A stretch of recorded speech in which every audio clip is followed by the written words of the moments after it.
एक दिन सत्यभामा भगवान श्री कृष्ण से पूछने लगी, रुक्मिणी हर रोज़ तुलसी को जल क्यों चढ़ाती है? तुलसी के पास दीपक क्यों जलाती है? इसके पीछे क्या कारण है? देवी सत्यभामा, बहुत अच्छा सवाल पूछा है तुमने।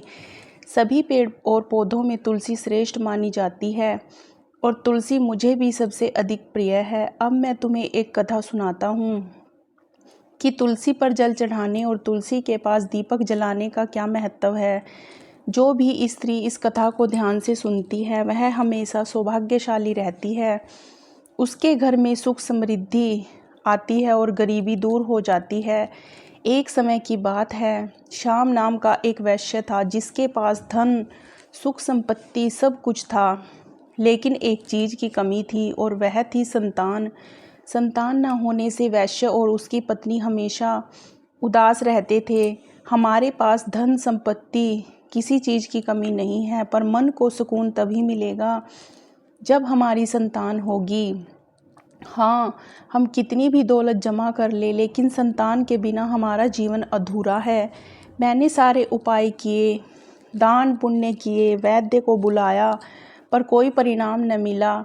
मैं समझ नहीं पा रहा आखिर क्या कारण है, क्या है। एक दिन एक वैश्य वशिष्ठ मुनि के आश्रम गया। वहाँ उसने वशिष्ठ जी से याचना की कि हे मुनिवर, मैं बहुत दुखी हूँ, मेरी कोई संतान नहीं है, कृपया मुझे बताएं ऐसा कौन सा कारण है जिसके लिए मैं निसंतान हूँ। हे श्याम, मैं अपनी दिव्य दृष्टि से तुम्हें पिछले जन्म के कर्मों को दिखाता हूँ। मुनि वशिष्ठ ने अपनी दिव्य दृष्टि से वैश्य के पिछले जन्म का दृश्य देखा। पिछले जन्म में तुम एक धनी वैश्य थे। एक दिन एक भूखी प्यासी गाय तुम्हारे द्वारे पर आई थी। तुमने न उसे रोटी खिलाई, न चारा दिया और ना ही पानी पिलाया। इसके विपरीत तुमने निर्दयता से उस गाय को अपमानित किया और अपने घर से भगा दिया। उस गाय ने अभी अभी एक बछड़े को जन्म दिया था और भूख से व्याकुल होने के कारण वह मूर्छित होकर गिर पड़ी।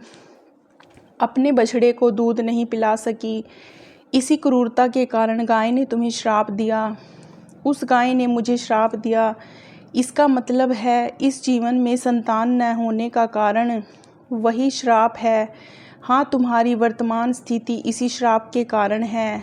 वैश्य श्याम शर्मा बहुत दुखी हुआ और अपनी गलती पर पछताया।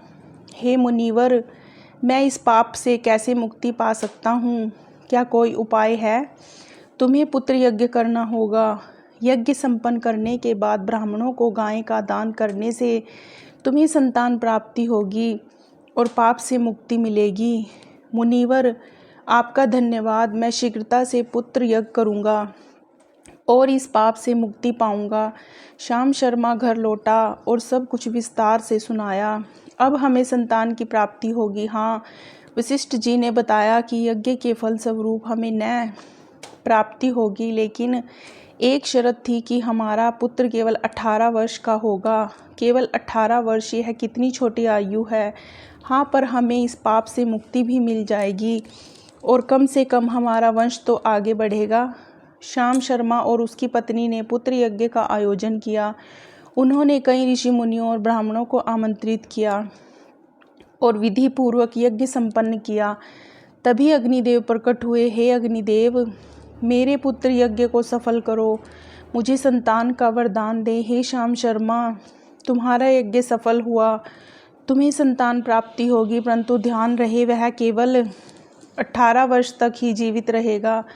धन्यवाद अग्निदेव, मैं वचन देता हूँ कि अपने पुत्र की देखभाल पूरी श्रद्धा के साथ करूँगा। यज्ञ समाप्त हुआ और श्याम शर्मा को संतान का वरदान मिला। कुछ समय बाद उनकी पत्नी ने एक सुंदर तेजस्वी पुत्र को जन्म दिया। उन्होंने सभी आवश्यक संस्कार पूरे किए और उसे शिक्षा ग्रहण के लिए गुरुकुल भेजा। यह बालक अत्यंत तेजस्वी है, उसके गुणों से सभी प्रभावित हो रहे हैं। मेरा बेटा बड़ा हो रहा है, पर मुझे उसकी आयु को लेकर चिंता है। मुनि वशिष्ठ ने कहा कि उसकी आयु 18 वर्ष तक की ही होगी। श्याम, चिंता मत करो, उसके खुशहाल बचपन पर ध्यान देना चाहिए। जैसे ही बेटा 16 वर्ष का हुआ माता पिता ने उसके विवाह की योजना बनानी शुरू की। पत्नी ने कहा, स्वामी, हमारा पुत्र अविवाह योग्य है, हमें जल्दी ही उसका विवाह कर देना चाहिए। भाग्य के अनुसार हमारे पुत्र की आयु केवल 18 वर्ष तक है। 18 वर्ष के बाद उसकी मृत्यु निश्चित है। यदि अब उसका विवाह हो गया तो उसकी पत्नी विधवा हो जाएगी और उसके जीवन भर दुखों का सामना करना पड़ेगा। मुझे अपने पुत्र को अविवाहित मरते हुए नहीं देखना। मैं उसके लिए एक अच्छी पत्नी की तलाश करूंगी। पत्नी ने अपने पुत्र के लिए सुभद्रा के नाम की एक अत्यंत गरीब व्यक्ति की एक गुणवती पुत्री को खोजा और उनका विवाह संपन्न हुआ। सुभद्रा अत्यंत चरित्रवान और पतिव्रता नारी थी। सुभद्रा को यह पता नहीं था कि उसके पति की आयु केवल 18 वर्ष की तक की ही है। विवाह के बाद सुभद्रा अपने सास ससुर और पति की बहुत सेवा की और अपनी मधुर वाणी से सबका मन जीत लिया। समय बीतता गया और श्याम शर्मा के पुत्र की मृत्यु निकट आने लगी। माता पिता को इसकी घबराहट सताने लगी। एक दिन उन्होंने अपनी बहू सुभद्रा को बुलाया और दुखी मन से कहा, बहू, हमें माफ़ कर देना, हमने तुम्हारे साथ बड़ा अन्याय किया है। आप लोग ऐसा क्यों कह रहे हैं? आप मुझसे क्षमा मांग कर मुझे लज्जित ना करें। आप साफ साफ कहें, क्या बात है? बेटी, हमने तुमसे एक बात छुपाई थी। हमें हमारा पुत्र यज्ञ के फलस्वरूप प्राप्त हुआ है। हमारे पुत्र की आयु केवल 18 वर्ष तक की ही है और वह समय निकट आ गया है। यह जानकर दुख हुआ, पर मैं आपको यह विश्वास दिलाती हूँ कि आपकी चिंता बेवजह है। मैं अपने पति के प्राणों की रक्षा करूँगी। मुझे बस एक दीपक, जल का घड़ा और एक गाय चाहिए। श्याम शर्मा ने तुरंत अपनी बहू को दीपक, जल का घड़ा और गाय उपलब्ध कराई। बेटी सुभद्रा, जैसा तुमने कहा मैंने वह सब मंगवा दिया है। धन्यवाद ससुर जी। मैं अपने पति की रक्षा के लिए पूरी तैयारी करूँगी। जैसे ही वह दिन आया जब उसके पति की मृत्यु होने वाली थी, सुभद्रा ने सुबह जल्दी उठकर तुलसी को जल अर्पित किया और तुलसी माता को प्रणाम करके पौधे पर चुनरी बांधी, दीपक जलाया और प्रार्थना करने लगी कि हे तुलसी माँ, मैं इस चुनरी के साथ आपकी शरण में आई हूँ। कृपया मेरे सुहाग की रक्षा करें। यमराज के 2 दूत श्याम शर्मा के पुत्र के प्राण लेने के लिए घर आए, लेकिन तुलसी के पौधे ने उनका मार्ग रोक दिया। यह क्या तुलसी का पौधा हमें रोक रहा है? हे यमदूत, मैं तुम्हें इस घर में नहीं आने दूंगी। इस घर की बहू ने मुझे चुनरी उड़ाई है। उसके पति की रक्षा मेरी जिम्मेदारी है। हमें यमलोक लौटना होगा। यहाँ प्रवेश करना संभव नहीं लग रहा। यमदूत भयभीत होकर वापस यमपुरी चले गए और यमराज से बोले, महाराज, उस घर में हम प्रवेश नहीं कर पाए। उस घर की रक्षा स्वयं तुलसी माँ कर रही है। यमराज को यह सुनकर बहुत गुस्सा आया। उन्होंने तुरंत अपने अन्य 4 दूतों को बुलाया और कहा, तुम शाम के समय सुभद्रा के घर जाओ। तब तुलसी का पौधा सो रहा होगा। तब उसके पति के प्राण लेकर आओ। शाम के समय यमराज के 4 दूत सुभद्रा के घर की ओर निकल पड़े। उधर सुभद्रा को यमदूतों के आने की आशंका थी। उसने तुलसी के पास एक दीपक जलाया और प्रार्थना की कि हे दीपक, तुम मेरे पति के प्राणों की रक्षा करो। यमराज के यह दूत मेरे पति के प्राण लेने के लिए आ रहे हैं। कृपया करके मेरे पति की रक्षा करो। जैसे जैसे शाम हुई, तुलसी का पौधा सो गया। यमराज के 4 दूत सुभद्रा के घर के सामने आ गए। उन्होंने तय किया था कि वे सुभद्रा के पति के प्राण लेकर ही यमलोक लौटेंगे। जैसे ही यमदूत सुभद्रा के घर में घुसने लगे कि तुलसी के पौधे के पास जले हुए दीपक ने उनका रास्ता रोक दिया। यमदूत, तो इस घर की स्त्री ने मुझे प्रज्वलित किया है और मुझसे अपने पति के प्राणों की रक्षा की प्रार्थना की है। तुम इस घर में नहीं आ सकते। मैं उसके पति की रक्षा कर रहा हूँ। हमें यमराज ने उसके प्राण लेने भेजा है। तुम आज उसके पति के प्राण नहीं ले जा सकते। अगर आगे बढ़े तो मैं अपनी अग्नि से तुम्हें जलाकर भस्म कर दूंगा। दीपक के ऐसा कहने पर यमदूत डर गए। इसके बाद सुभद्रा के जल के लोटे का दीपक के पास रखा और बोली, हे जल देवता, मेरी मदद करो। यमराज के दूत हमारे घर में आने से रोको। और मेरे पति के प्राणों की रक्षा करो। जैसे ही यमदूत फिर से सुभद्रा के घर आने लगे, जल ने कहा, इस घर के रक्षा की जिम्मेदारी मेरी है।